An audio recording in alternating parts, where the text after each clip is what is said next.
அனைவருக்கும் வணக்கம். ஆலயவோம் சேனலுக்கு உங்களை அன்புடன் வரவேற்கிறோம்.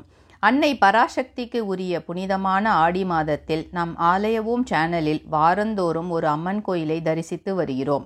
இன்றைய பதிவில் நாம் காண இருப்பது திருவள்ளூர் மாவட்டத்தில் புட்லூர் என்ற ஊரில் அமைந்துள்ள அங்காள பரமேஸ்வரி அம்மன் திருக்கோயில். இத்தலத்தில் அங்காள பரமேஸ்வரி நிறைமாத கர்ப்பிணி கோலத்தில் சுயம்பு புற்று வடிவில் இயற்கையாக தோன்றியுள்ளாள். இத்தலம் முன்னர் பூங்காவனமாக இருந்ததால் இந்த அம்மனை பூங்காவனத்தம்மன் என்றும் அழைக்கின்றனர். இத்திருத்தலம் குழந்தை பாக்கியம் இல்லாதவர்களுக்கும் சுகப்பிரசவம் வேண்டும் கர்ப்பிணி பெண்களுக்கும் சிறந்த பரிகார தலமாகும்.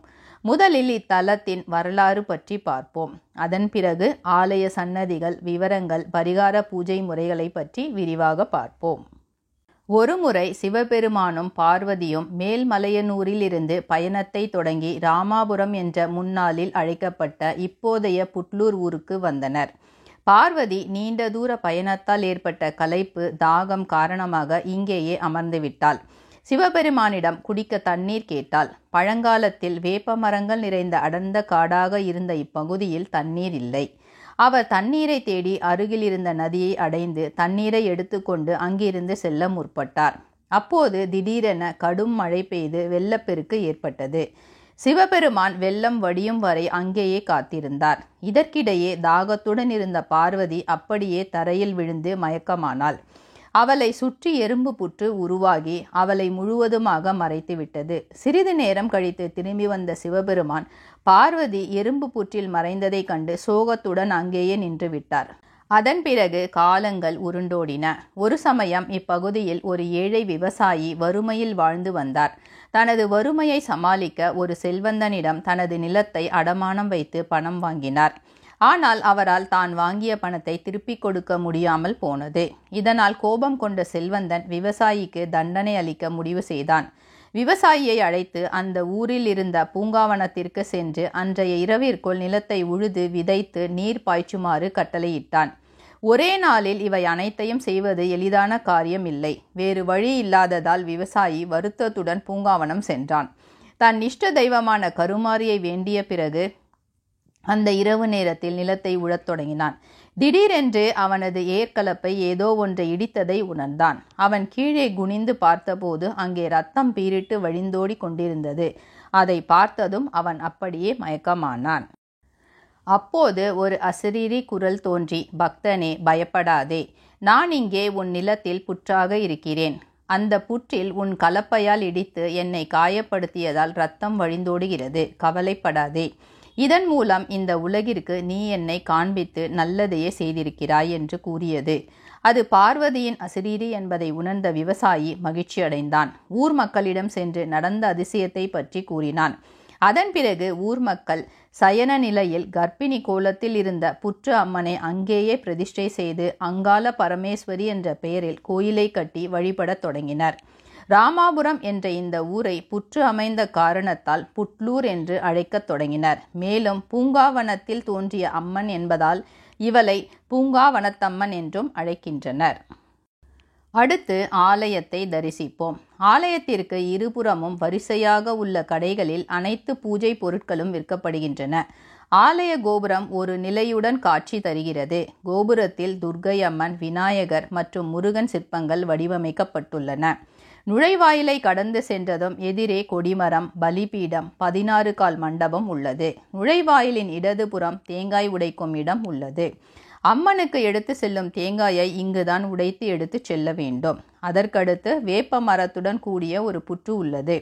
இங்கு பக்தர்கள் துணி முடிச்சு தொட்டில்களை கட்டுகின்றனர். சன்னதிக்கு வரிசையில் செல்வதற்காக இலவச வழிபாதை உள்ளது. சிறப்பு வழிகாட்டணம் 50 ரூபாய். பிரதான மண்டபத்திற்கு எதிரே வித்தியாசமாக நந்தி உள்ளது.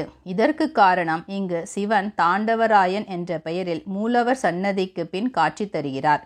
மண்டபத்தில் விநாயகர், மதுரை வீரன், சுப்பிரமணியர், தட்சிணாமூர்த்தி, திருவள்ளுவர் சன்னதிகள் உள்ளன.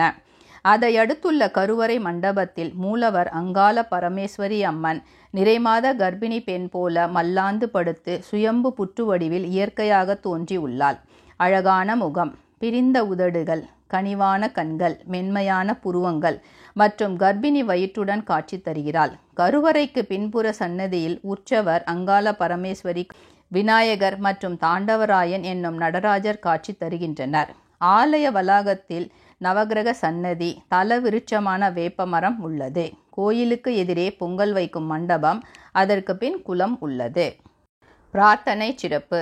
இத்திருத்தலம் குழந்தை பாக்கியம் இல்லாதவர்களுக்கும் சுகப்பிரசவம் வேண்டும் கர்ப்பிணி பெண்களுக்கும் சிறந்த பரிகார தலமாக திகழ்கிறது.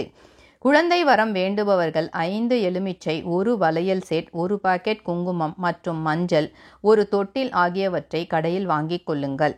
முதலில் குளத்தில் குளித்துவிட்டு முதல் பழத்தை கோயில் நுழைவாயிலில் உள்ளவர்களிடம் கொடுத்து திருஷ்டி கழிக்க வேண்டும். அதன் பிறகு கோயிலில் உள்ள திரிசூலத்தில் 3 பழங்களை குத்திவிடுங்கள். அம்மன் சன்னதியை ஒரு முறை சுற்றி வந்து அர்ச்சகரிடம் மீதம் இருக்கும் 1 பழம், வளையல் ஆகியவற்றை கொடுங்கள். பாக்கெட்டில் இருக்கும் குங்குமம், மஞ்சளை அம்மனுக்கு முன்பு உள்ள பாத்திரத்தில் கொட்டிவிடுங்கள். அம்மனை மனமாற வேண்டி வணங்கிய பின்பு அர்ச்சகர் பழத்தை குங்குமத்தில் தடவி அதை அம்மனின் பாதங்களுக்கு அருகில் உள்ள கல்லில் வைப்பார். அப்போது நழுவி விழும் பழத்தை பெண்கள் கீழே அமர்ந்து தங்களின் புடவையில் வாங்கிக் கொள்கிறார்கள். ஆண்கள் கைகளில் வாங்கிக் கொள்ளலாம். இந்த எலுமிச்சை பழமும் வளையலும் பிரசாதமாக கொடுக்கப்படுகிறது. இந்த பழத்தை கணவன் மனைவி இருவரும் சரிபாதியாக சாப்பிட வேண்டும். பழசாறாகவும் குடிக்கலாம். அதன் பிறகு பிரகாரத்தை 11 முறை சுற்றி வந்து வழிபட வேண்டும். இறுதியாக தொட்டிலை ஆலய வளாகத்தில் புற்றுடன் இருக்கும் வேப்ப மரத்தில் கட்ட வேண்டும். இதை 9 வாரங்கள் தொடர்ந்து செய்து வந்தால் குழந்தை பாக்கியம் நிச்சயம் கிடைக்கும் என்பது பக்தர்களின் நம்பிக்கை.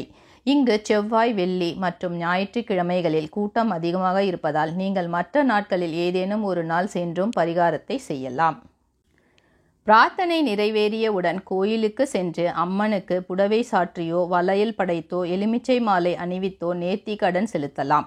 சிலர் கோயிலில் பொங்கல் வைத்து மற்றவர்களுக்கு பிரசாதமாக வழங்குகிறார்கள். கர்ப்பிணி பெண்கள் சுகப்பிரசவத்திற்காக இத்தலத்தில் முதலில் அம்மனை வேண்டி வழிபட்டு அதன் பிறகு சீமந்தம், அதாவது வளைகாப்பு நடத்துகிறார்கள். திருமண தடை உள்ளவர்கள் அம்மனை வேண்டி வேப்ப மரத்தில் மஞ்சள் கயிறை கட்டுகிறார்கள். மேலும் பக்தர்கள் குடும்ப பிரச்சனைகள், பில்லி சூனியம், ஏவல், கண் திருஷ்டி போன்ற தீய சக்திகள் நீங்கவும் வேண்டிக் கொள்கின்றனர். அவர்கள் ஒரு எலுமிச்சையை அம்மனுக்கு வைத்து அதை எடுத்து சென்று வீட்டு வாசலில் கட்டுகிறார்கள். ஆலய நடை திறப்பு நேரம் காலை 6 மணி முதல் 1 மணி வரை மற்றும் பிற்பகல் 2 மணி முதல் இரவு 7:30 மணி வரை.